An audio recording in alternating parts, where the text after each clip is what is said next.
যারা এই মুহূর্তে শুনছেন আমাকে সকলকে স্বাগত জানাচ্ছি। আজকে আমরা ব্যালাড সম্পর্কে জানব।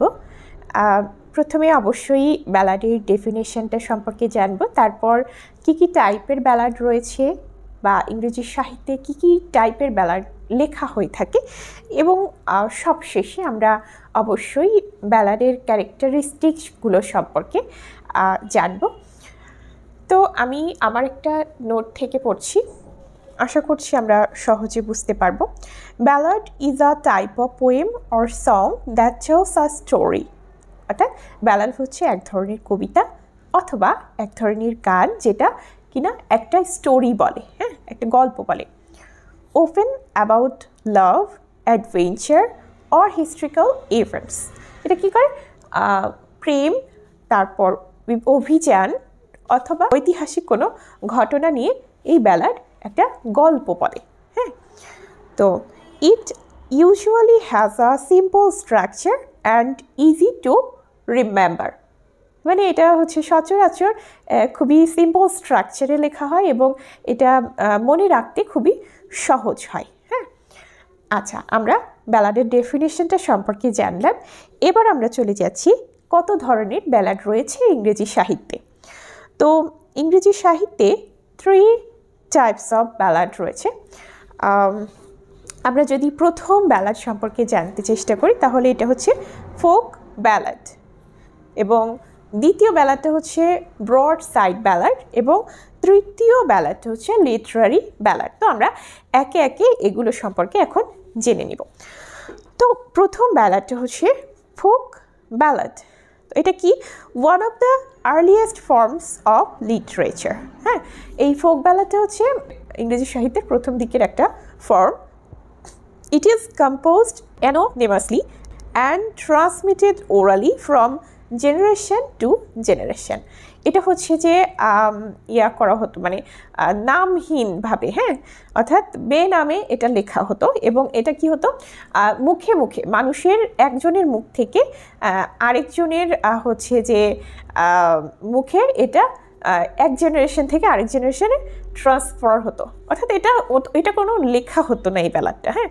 এটা শুধুমাত্র হচ্ছে একজন এটা চিন্তা করতেন ফোক ব্যালাডটা, এবং তার থেকে এটা উদ্ভাবিত হতো, এবং তারপরে হচ্ছে বিভিন্ন জেনারেশন, মানে জেনারেশন টু জেনারেশন এটা মুখে মুখে ট্রান্সফার হতো, হ্যাঁ। তো এই ব্যালাডটা, ফোক ব্যালাডটা আসলে লেখা হতো না, এটা রিটেন ফর্ম নয়। আচ্ছা, তারপর আসছে ব্রড সাইড ব্যালাড। এটা হচ্ছে second type. It is printed on one side of a single sheet. অর্থাৎ এটা হচ্ছে যে শুধুমাত্র একটা কাগজের একটা পাশে লেখা হতো এটা, আর অপর পাশটা ফাঁকা থাকতো, হ্যাঁ। আচ্ছা, it deals with a current event and is sung to a well known tune. এটা হচ্ছে কি করা হতো? সাম্প্রতিক সময়ে যে ঘটনাবলী থাকতো সেইটাকে মানে সেই ঘটনাগুলো নিয়েই এই ব্যালাডটা লেখা হতো, এবং খুবই পরিচিত একটা হচ্ছে টিউনে অর্থাৎ সুরে এই ব্যালাডটা গাওয়া হতো আর কি। তারপর হচ্ছে থার্ড নাম্বার লিটারারি ব্যালাড। এটা খুবই ওয়েল নোন আমাদের জন্য। আচ্ছা, তো এটা হচ্ছে লিটারারি ব্যালাডটা কি? Literary ballads are written by well known authors. এটা হচ্ছে খুব পরিচিত রাইটারগণ এই লিটারারি ব্যালাড লিখে থাকেন আর কি।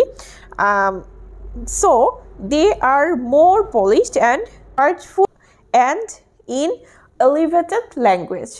মানে সে কারণে এটা হচ্ছে ভীষণ পলিশড হতো, হ্যাঁ, পলিশড এবং আর্টফুল হতো, এবং খুবই উচ্চ একটা ভাষায় লেখা হয় আর কি। এটা খুবই সে কারণেই এটা আরও বেশি পলিশড, হ্যাঁ, পলিশড এবং ভীষণ মানে শৈল্পিক একটা ব্যাপার আছে এটাতে, এই লিটারারি ব্যালাডগুলোতে। কী কারণে? কারণ এটা হচ্ছে খুবই ওয়েল নোন হচ্ছে রাইটারদের দ্বারা এই লিটারারি ব্যালাডগুলো রচিত হয়। আর হচ্ছে এটা ল্যাঙ্গুয়েজে হয় কি? এটা হচ্ছে ভীষণ এলিভেটেড ল্যাঙ্গুয়েজ হয়, হ্যাঁ, ভীষণ উচ্চমানের একটা ল্যাঙ্গুয়েজে লেখা হয়ে থাকে। আমরা লিটারারি ব্যালাডের একটা উদাহরণ দিতে পারি, যেটা আমাদের খুব পরিচিত একটা কবিতা রয়েছে, সেটা হচ্ছে যে the rime of the ancient mariner. এ ছিল আমাদের 3টা হচ্ছে যে টাইপ, ব্যালাডের। এবং তারপরে আমরা চলে যাচ্ছি ক্যারেক্টারিস্টিক্স অফ ব্যালাড। তো আমরা এখন ক্যারেক্টারিস্টিক্সগুলো উল্লেখ করে যাব এবং এগুলো যদি একটু নোট করে নেওয়া যায় তাহলে হয়তো পরবর্তীতে আমাদের কাজে লাগতে পারে।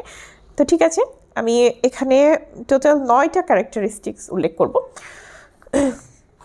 First one, colloquial language. Second one, simple narrative style. Third, heroic characters. Number 4, rhyme scheme is usually A, B, C, B. Number 5, a song that tells a story. Number 6, use of dialogue. Number 7, tragic elements. Number 8, regional settings. Number 9, melancholic tone. আজকে ছিল এ পর্যন্তই। শেষ পর্যন্ত সঙ্গে থাকবার জন্য ধন্যবাদ।